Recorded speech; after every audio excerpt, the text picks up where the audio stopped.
Hello, all my Leo moons, rising sun, and stelliums. Welcome back to my YouTube channel. My name is Teri Hunter.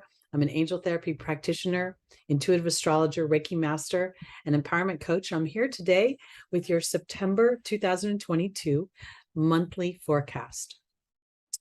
What I've done, Leo, is I've picked out some things that I think are interesting throughout the month. Every week on Sunday mornings at 11 a.m. Pacific time, I do a live stream here on YouTube and address the weekly transits. So for the purposes of this video, we're going to go by whole sign Western astrology, and we're going to look at a couple of the big things going on that start in September and then influence pretty much the rest of the year. So let's go. Let's start with, on September 3rd, we have Mars beginning its pre-retrograde shadow period. It will start at 8 degrees Gemini, where the planet will continue to move forward through Gemini. And then when it gets to 25 degrees Gemini, it will be going retrograde and that will happen on October 30th, 2022. And it will continue to be retrograde until January 12th, 2023. And then it will go into its post-retrograde shadow period, which will last until mid-March 2023. Mars is the planet of assertion, the planet of action. It rules adrenaline junkies and heroes and warriors and people who, run into a highly volatile situation. And in many ways, they can keep their head about themselves. That's why I like to refer to it as the hero archetype. It rules bravery, adventure, courage. It's a very loyal sign. It's also a sign that is a little impatient, blunt, rude. And when it loses interest, Mars just shoots off and goes another direction. So we're going to see this planet Mars retrograding in Gemini in Leo's 11th house of networks, of friends. This would be large networks. This would be the World Wide Web. The 11th house naturally is ruled by Aquarius. So it rules science and innovation and new technologies, anything that is very foreign to us, but in a humanitarian way. So it really represents all of the people, not just some of the people. Having Mars retrograding in your 11th house of Gemini is going to give you an opportunity to reflect on how you communicate in the networks, on the social media, how you communicate with yourself about your hopes and your dreams.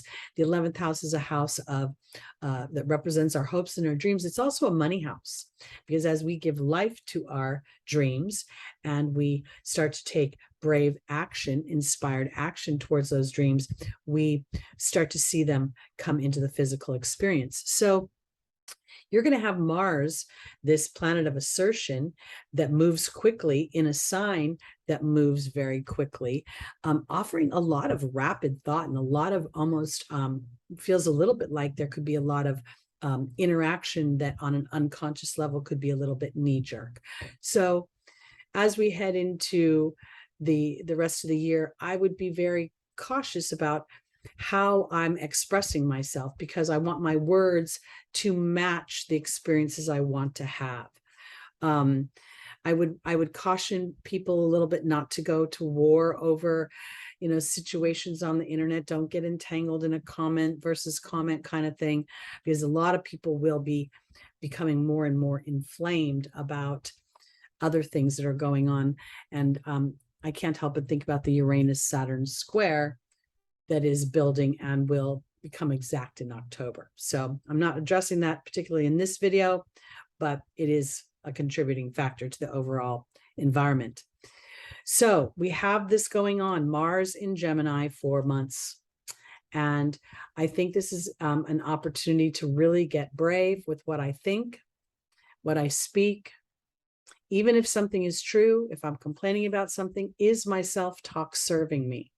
Because if I am really engaged in my scarcity or my lack, the laws of attraction are only going to pay attention to what you believe about and what you talk about and what you think about. And if you're thinking about lack and scarcity, there's the dynamic that could draw more of that in. Now, being innovative that's the 11th house, you could start to think new ways. I'm going to start to apply meditations or join group meditations on the internet that support where you want to be versus where you are right now. I think that would be a really wise move and something that would help bring in the collective to anchor in the manifestation. On the 5th of September, we have Venus moving into Virgo, which is your second house. So we may see Leo becoming slightly more conservative feeling or more practical about money, about how I'm, you may just go into a little bit of a more conservative way of being over the next months. It could also be because if you have a family, you could get very busy with Venus in that second house. The idea of self-care, finances, my possessions, and Virgo rules my health. So how am I taking care of my health? How am I viewing my jobs, my obligations, my service to others? And then sort of delineating between what I have done historically and then what I really want to start to foster and nurture and put into more balance and in a more healthy way moving forward. Most often, the human is trained to please others in order to be of service. And one of the things I think is being rewritten is that as we work towards our own individual fulfillment, we naturally feel the generous energy of wanting others to feel fulfillment. So I think this is really important. Oftentimes, Leo gets a little bit of a bad rap for being selfish. I don't know if I think that's always true, but I do think in this case, it's important for Leo to pay attention to their self-talk, to pay attention to the loop in their mind, because that loop, that Venus representing your self-worth, and the second house representing the history that your family imprinted upon you, this is an opportunity for you to really find balance and to move into an energy that's more healthy in the ebb and the flow. We have on the 9th, Mercury will be making its retrograde for almost the whole month. Well, actually, yeah, until the 2nd of October. It will start at 8 degrees Libra before it retrogrades into Virgo. Now, I couldn't help but notice that our Mars shadow period is starting at 8 degrees Gemini. The 8th degree is the Scorpio degree, transformation, a death and a rebirth, rising like the phoenix from the ashes. And so for Leo, this is going to start in your 3rd house. And that's going to be, again, we're seeing sort of a theme of your 11th house of large networks, your 3rd house of more communal networks, and your 2nd house of self-worth are all coming into play with these ideas of how do I think about myself? How do I support the version I want to experience within myself? Or am I somehow holding myself small or holding myself to an old pattern of thought and behavior that I have evolved past? That's what I believe this Mercury retrograde, as it traverses 2 houses, not just one. Gives me an opportunity to also see how I interact with my siblings. The 3rd house represents our siblings, our cousins, our everyday lives. How, there's something about our everyday lives, especially if you're a young parent or in the years of really tending to others.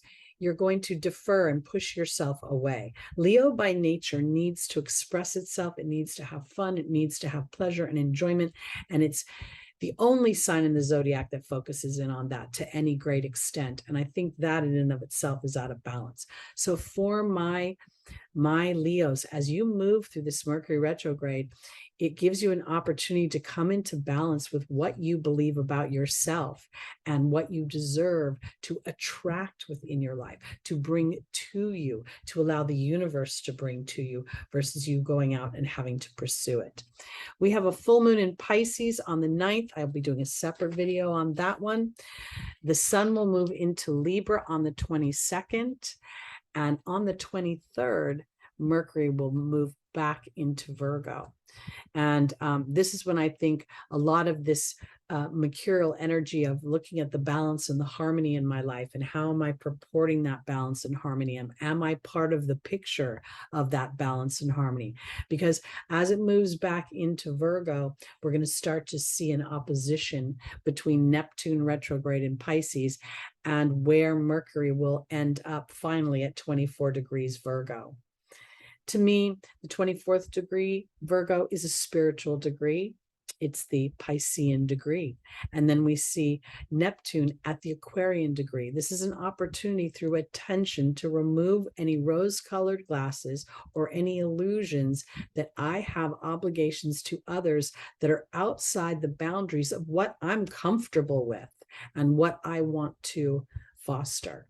Because the 12th house is the house of ancestors. It's the house of past lives. It's a house of self-undoing.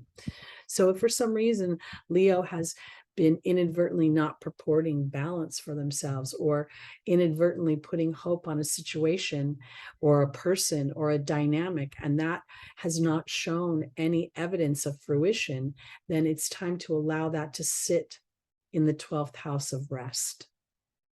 Let it percolate and leave it alone, and let Pluto transform you, because the Mercury retrograde will be making a trine to Pluto. And I really believe that Pluto is brutal in its nature of wanting to dig deep to the truth. And oftentimes the human does not like the truth that Pluto excavates, because the human is partially co-creating that truth, because the human is trained to believe that somebody else is supposed to make us happy, because we've been trained to make other people happy.